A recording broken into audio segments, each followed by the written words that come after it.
हम ऐसे किले के सफ़र पे निकल गए जहाँ पे तिलिस्म और रहस्य की एक नई दुनिया बताई गई। घूमती आत्माओं की कहानियाँ, वहीं विशालकाय और विषैले सांपों की कहानियाँ। अभी तो हमारी न्यूज़ टीम को चंद्रकांता टीवी सीरियल और उपन्यास में दर्शाए गए अबुझ तिलिस्म और रहस्य का दीदार करना है।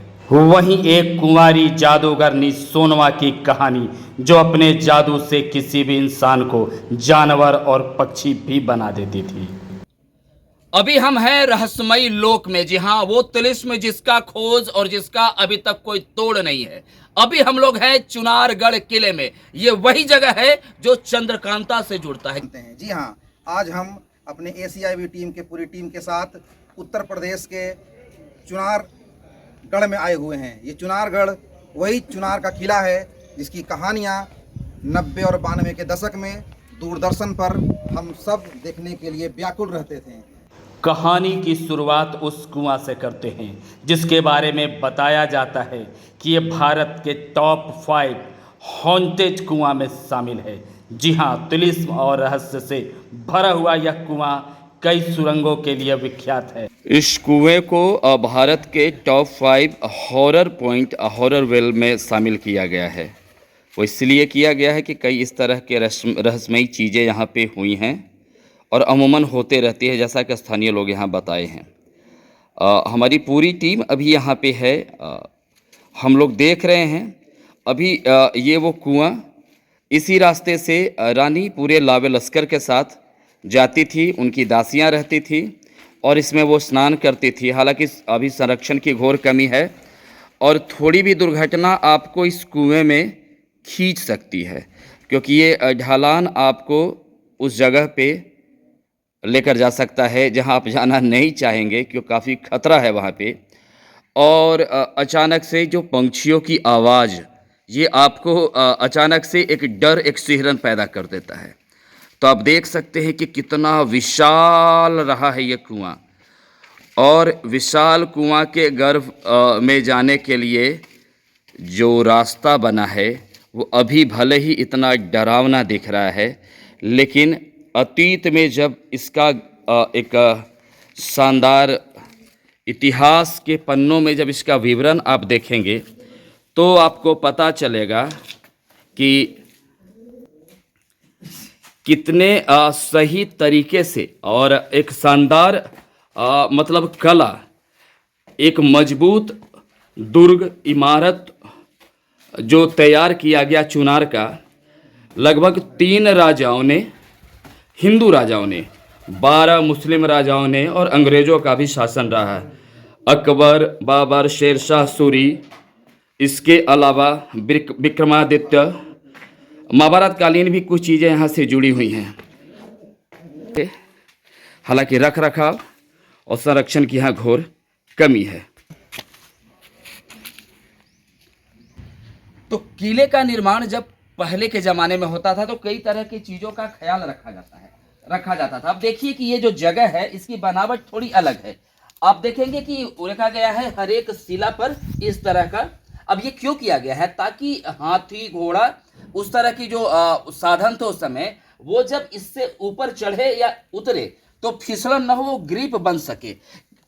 सैनिक भी घोड़े पर होकर जाते थे, राजा जाते थे, तो ये फिसलन कभी ना हो, कहीं कोई दुर्घटना ना हो, तो उसका पूरा ख्याल रखा गया है। और अभी जब हम चल रहे हैं तो ये एहसास है कि हाँ, ये पत्थर कहीं ना कहीं ग्रिप बनाने में हम लोग को सहयोग कर रहा है। तो मतलब किले का जो निर्माण है चुनारगढ़ का, उनमें हर एक पहलू का ध्यान रखा गया है और हर एक चीज का ध्यान रखा जाना एक इतना बड़ा वजह बना कि ये किला जो है उस समय सम्मान का प्रतीक बन गया था। आप जो भी आसपास के राजा थे, जो भी उस तरह के शासक थे, उनको लगता था कि काश चुनारगढ़ पर मेरा आधिपत्य हो, मेरा अधिकार हो। ये सम्मान की बात थी उस वक्त। और ये है फांसी घर। जी हाँ, बागियों के लिए, दुश्मनों के लिए सजाए मौत का प्रावधान था और उस मौत के सज़ा को यहाँ मुकर्रर किया जाता था।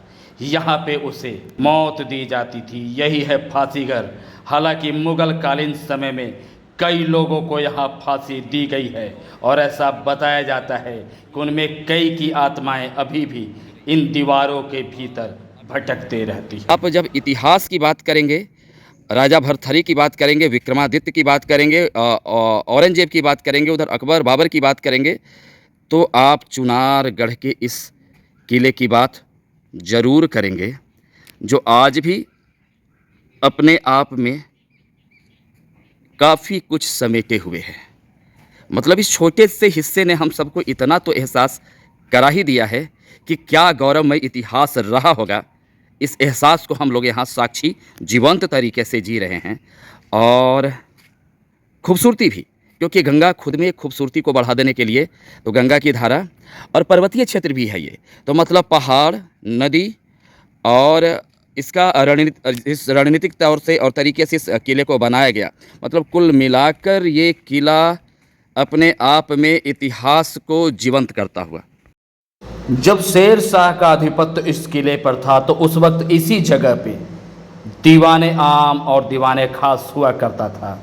शेर शाह सूरी के द्वारा इसी जगह पर कई अहम फैसले लिए जाते थे, तो वहीं दीवाने आम में आम लोगों की समस्याओं को भी सुना जाता था।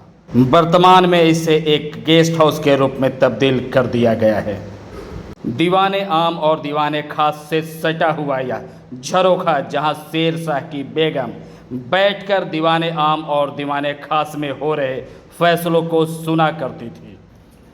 दीवारों पे पुरानी आकृतियाँ, कलाकृतियाँ बरबस आपको खींचने के लिए पर्याप्त है। और ऐसा बताया जाता है कि जब इस किले का वक्त था, दौर था, उस समय इन सारी कलाकृतियों पे हीरे जवाहरात, मतलब कई ऐसे मतलब कीमती धातु पत्थर लगाए जाते थे। हालांकि अंग्रेज़ों के शासनकाल के समय उन लोगों ने इन सबको लूट लिया, निकाल लिया और वो अपने साथ लेकर चले गए। जब भारत पर अंग्रेजों का हुकूमत शुरू हुआ तो ये किला भी अंग्रेजों के आधिपत्य में आ गया और किले के इस क्षेत्र को अंग्रेजों ने भारतीय स्वतंत्रता सेनानियों के लिए कारागार के रूप में विकसित किया। हालांकि पूर्व में यहाँ राजाओं के सैनिक इसे बैरक के रूप में इस्तेमाल किया करते थे।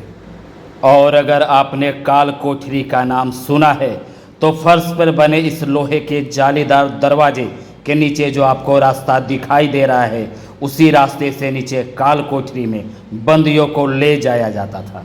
वहीं फर्श पर बने इन छोटे गोलाकार आकृतियों का निर्माण काल कोठरी के रोशनदान के तौर पे किया गया था। वहीं कई इतिहासकारों तथा स्थानीय लोगों का मानना है कि इस किले का निर्माण हिंदू राजा विक्रमादित्य ने अपने भाई योगी राज भरथरी के लिए करवाया था और योगी राज भरथरी का जीवन समाधि स्थल अभी भी इस जगह पर मौजूद है।